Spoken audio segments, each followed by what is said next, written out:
So, my topic this week is not about the banks. I'm talking about the credit card community. And I think my ultimate thought lately has been the credit card community as a whole encourages too many people to have too many credit cards. And I think the reason this happens is we focus so much on maximization. What's your gas card? What's your dining card? What's your grocery card? What's this card? What's that card? And if it's not something that's 2x, because most people have a catch-all that's at least 1.5, if not 2x, people like lose it, right? If you're not getting 3x on dining, like what are you even doing with your life, right?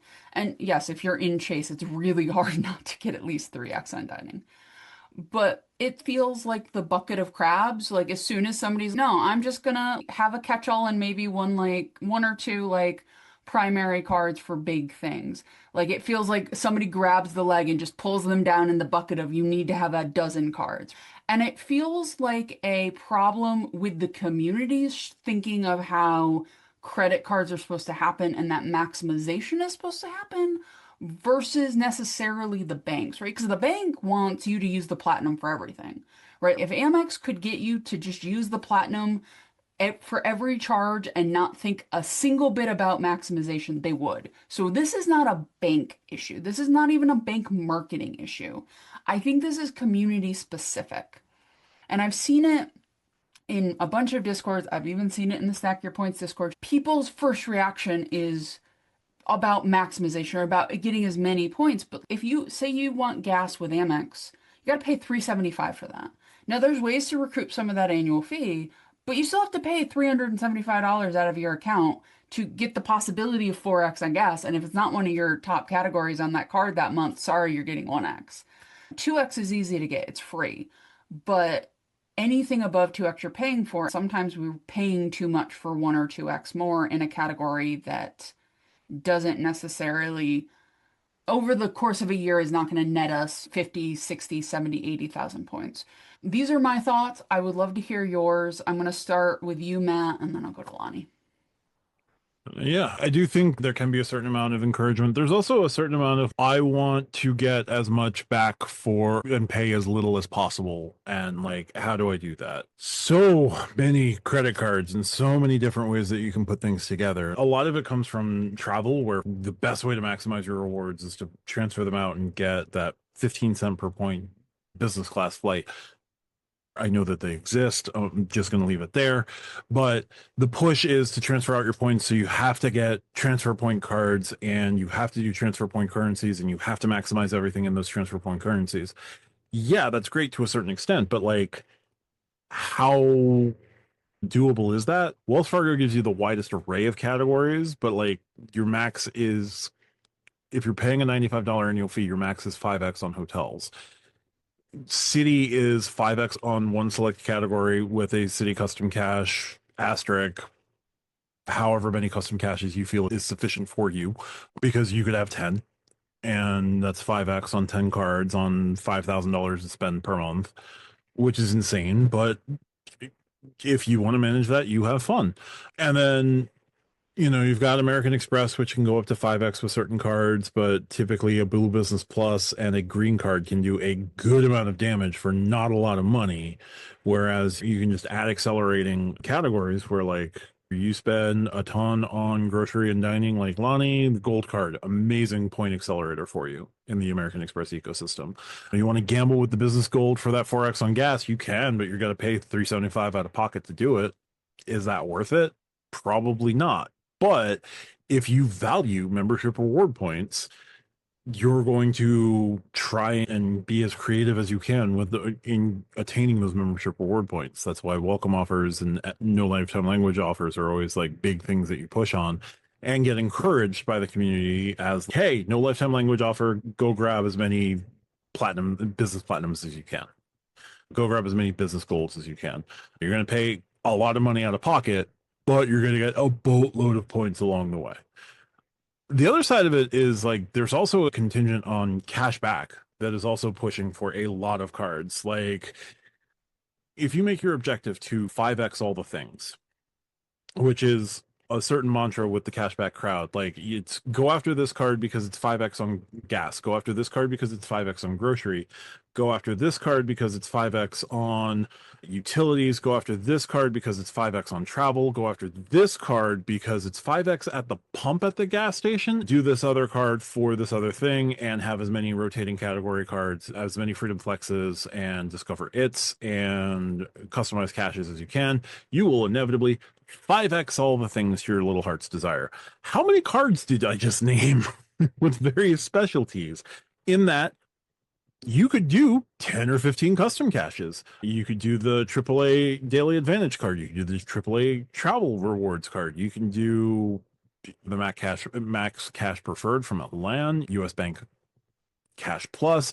You can go on and on. If your plan is to be as convoluted as possible, yes, the community can push you to get a large number of cards. We'll hit this welcome offer on the City AA cards, turn it into a custom cache after year one. We'll get the City Premier card, the Strata Premier card. It's not the best card, but you know what? Turn it into a custom cache after year one.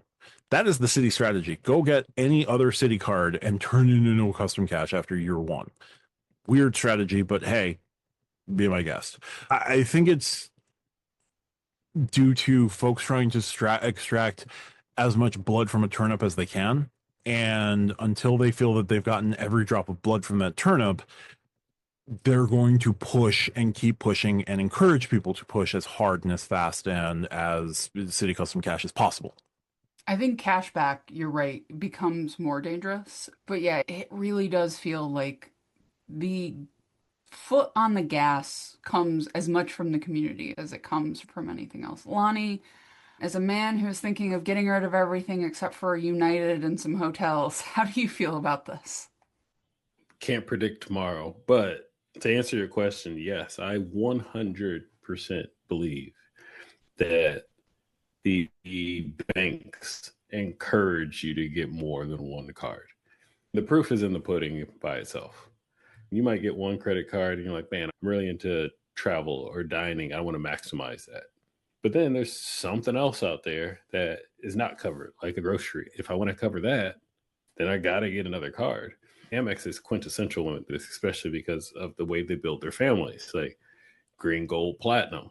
They're meant to kind of be together, to have all three. And yes, I have an argument even for the Hilton 3 cards, Honor, Surpass, Aspire, where we can have an argument on honors and surpass. It's 1 point or whatever difference on a lot of those things. And then but I want what that Aspire has for everything else.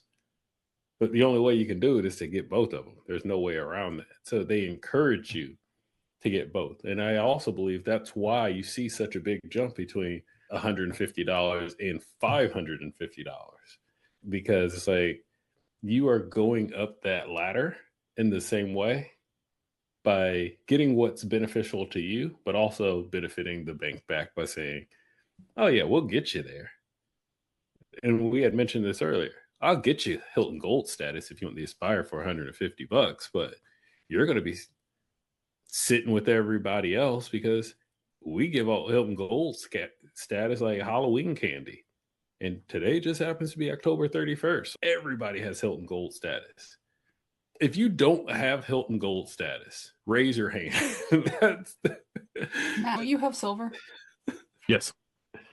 Okay. So raise your hand.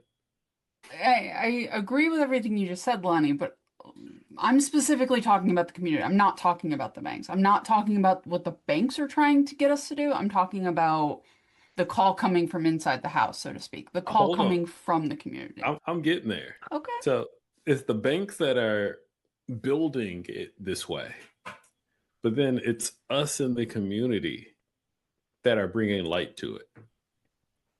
People outside of the community you've mentioned this before. You have friends that don't want credit cards. You have friends that only have one credit card and they are just happy-go-lucky. And you're sitting there like cringing, like you are wasting so much, right? Because you understand it. So the banks have made the bricks, but we are the mortar that are starting to build the wall up for everyone else that's not on this side of the fence, if you will. And yes, we as the community are the ones that are encouraging it.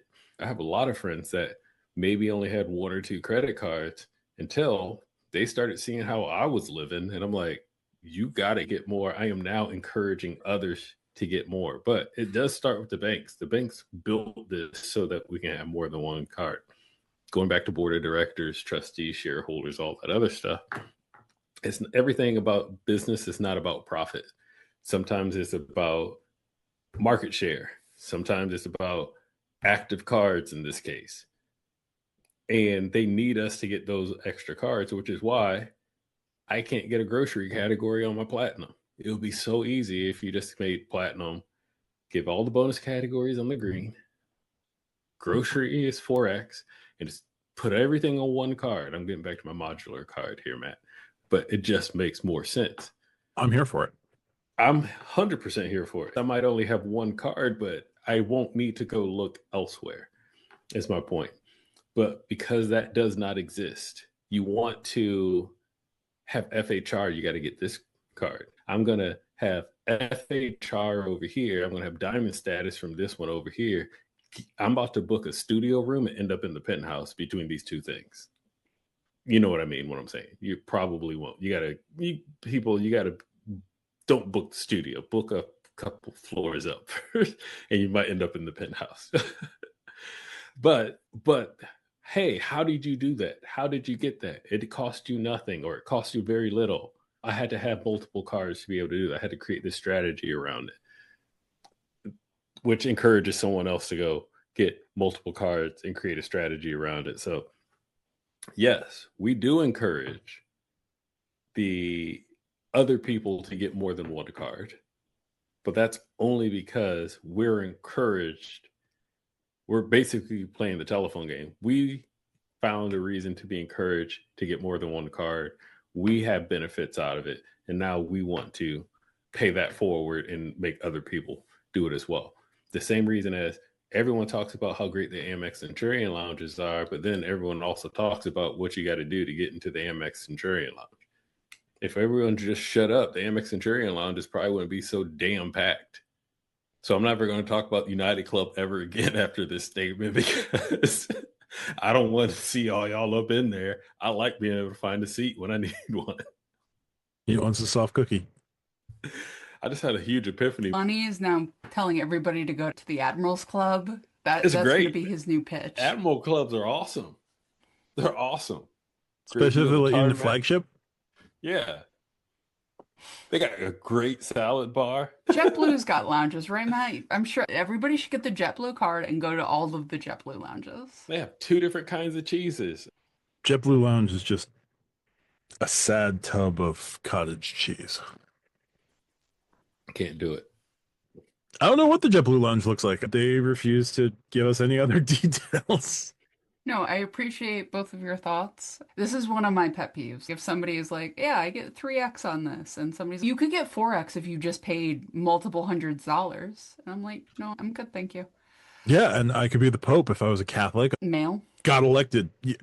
For me, it's one of those Yeah. things. It's a cool story. Stop. I don't want that smoke. Just stop. Just stop. Wherever this is going, I don't want to be a part of it. It's white smoke. It's good. Yep. Definitely bowing out now.